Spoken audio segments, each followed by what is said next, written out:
Are you excited for YuYu Hakusho to join you in Arena but don't know where to start? Well, don't worry, because in today's video, I'm going to give you 6 different decks to start with so you can dive right in at your local meta and start playing today. Now, it's also really exciting that this series got 3 new promo cards, which actually helped out quite a bit and, well, boosted the deck stats as the Japan meta was kind of evolving. So there is a lot to be excited about with this set. But with that out of the way, let's dive in. Now, yes, first and foremost, as I mentioned, we got some new cards, which is always exciting. Now, these were available as promo cards, but we also get a non-alt art variant of them, so they're more easy to obtain. And that is going to be the Yusuke, Kurama, and the younger Toguro in this case, which are all going to have the promo tag for them. Now, out of these, I do want to stress that the Yusuke, in my opinion, is the best one by a mile. And while that's not just because it is the best deck out of this set, spoiler alert, it also just really lends itself well to speeding up in the current environment, because as we know, with the current top dogs that we have from a format perspective, getting to be a little bit faster and being able for this card to give you the reduction of energy cost is really important for getting that extra turn where you really need it. But then also to be noted, it does count for all versions of it, so it's not just about cheating in energy, but maybe getting that extra draw that you need a little bit sooner. Up next, we have the Kurama, which is great because it does allow you to draw a card. And once we get into that deck and talk about it a little bit more, it is one that requires you to be a lot lower on cards. And this does remind me a lot of kind of the Illumi fix that we got for Hunter x Hunter, that it's a deck that you just really want to churn through your deck and get some additional card draw. So this is a very nice addition for the deck in general. I wish both of these would have had, or the first 2, I should say, would have had some type of trigger on them just to help round out these decks a little bit more, but at least the 1 energy Kurama does lend itself quite well and for what the deck wants to be doing. And then lastly, we have the younger Toguro, which might look insane as a 1 energy 4K, but it does have a drawback on it in terms of what can it block in the various attacking conditions. But notably here is that it can produce energy while it's on the front line, which is super important for that deck for 2 reasons. 1, it has a very high cost card that you're trying to play, but also the deck does revolve itself around having a lot of cards that want to get sidelined or get sidelined for various effects. So there's a couple different ways that you can ultimately, build this up, but it is a very nice early card that you can play to get you that energy advantage when you really need it. Or it can be really nice just to keep on the front line for when you need that energy to go into that big drop and just have something to play over it. So having raid fodder on our front line that can then always be good later on, not being just a synergistic piece with the deck, is very welcome. But with that out of the way, let's talk about these actual lists. So up first, we have Yusuke himself, of course, probably the one that most people are going to be very excited about to play.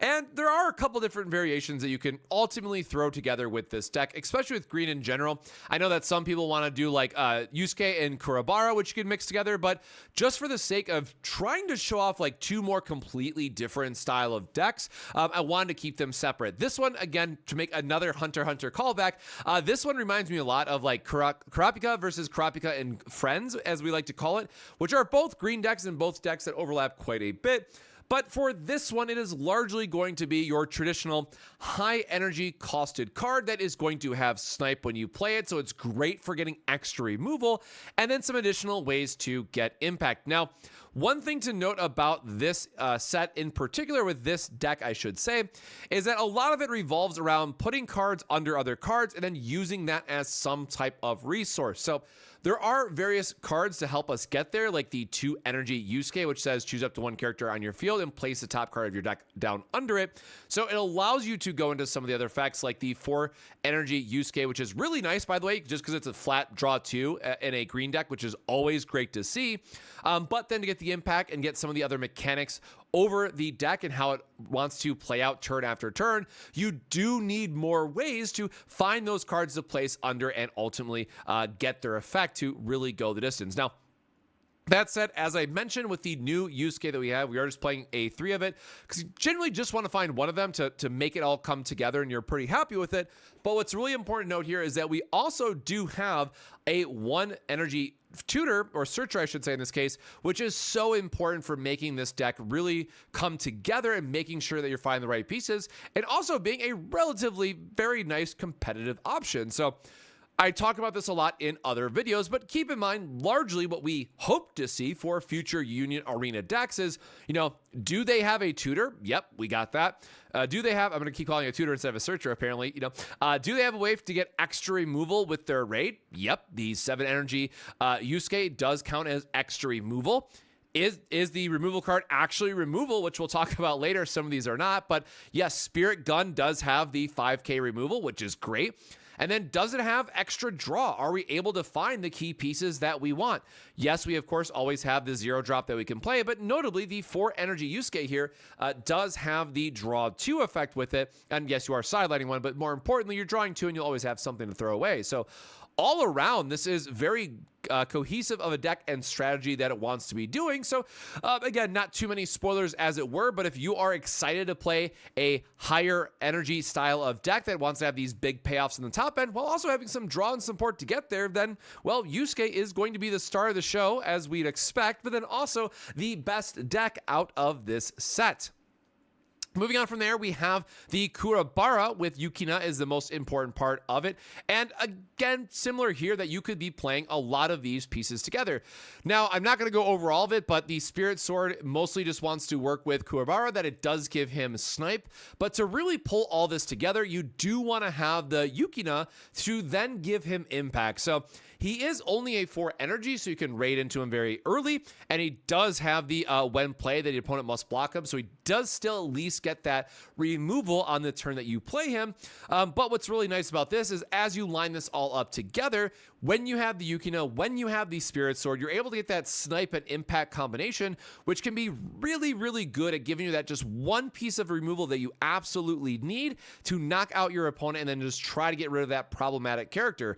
This is very aggressive early on when you really want to try to bring together a more green aggressive package, as I mentioned, but the Kuwabara is going to be doing a lot of the heavy lifting in this instance. And then, of course, we do have the Yusuke, the 4 energy that I mentioned, which is just a good 4k raid while also trying to draw some extra cards.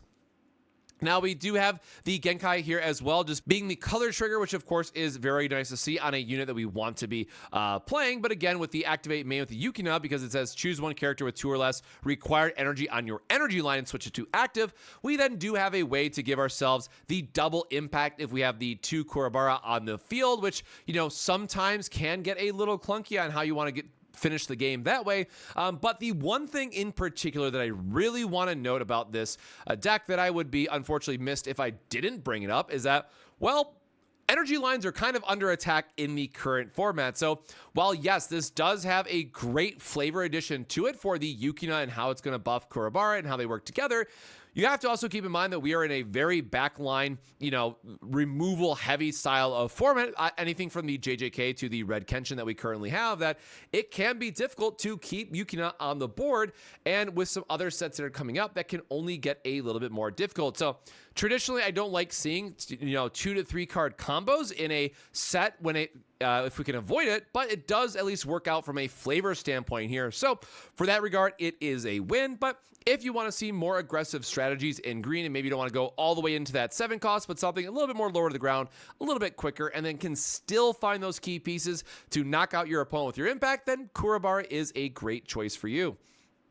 Moving on to purple, we have the Toguro brothers, and this one is a lot of fun. This one is all about self-sacrificing, getting a bunch of effects, getting into this massive behemoth that is a impact 1, damage 3 monster that we can look forward to. Then also a notable when played, all characters in your opponent's front line lose 1,000 BP until end of turn, and then you also get to remove stuff. So when we talk about big beefy bombs in Union Arena, these cards we want to slam down and immediately pressure our opponents with, younger Toguro does a lot of damage here. And look, the damage 3, that's not going to connect most often, right? It's just the impact that's going to be able to take something out with it and close the distance for you. But, we want big bodies that can give us the extra removal when we really need it. And he does a great job of doing that. Now, again, we also have the 100% of 100% giving us the extra removal. And the rest of this deck is very interesting. I'm just grabbing a list that I had saved from forever ago that did well in event. And I had swapped in the 3 copies of the younger Toguro for the the sake of, I think it just still fits in the deck and it's worth upgrading.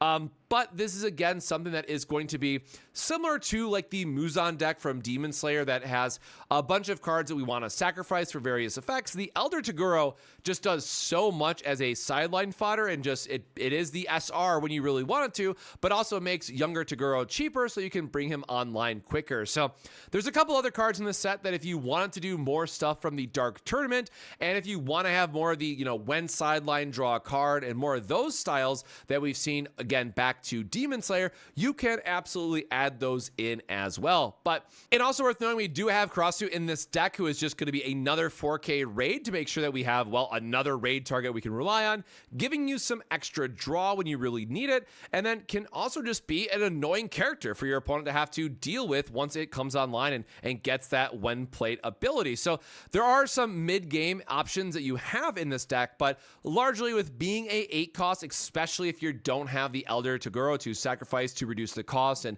to bring out the younger brother in this case, right? There are going to be a couple sequencing turns that can feel a little bit bad, but this deck does have a lot of double energy providers that, yes, you can just get up to, well, that 8 energy cost if you really need to. And then, of course, we just have a simple 4K version.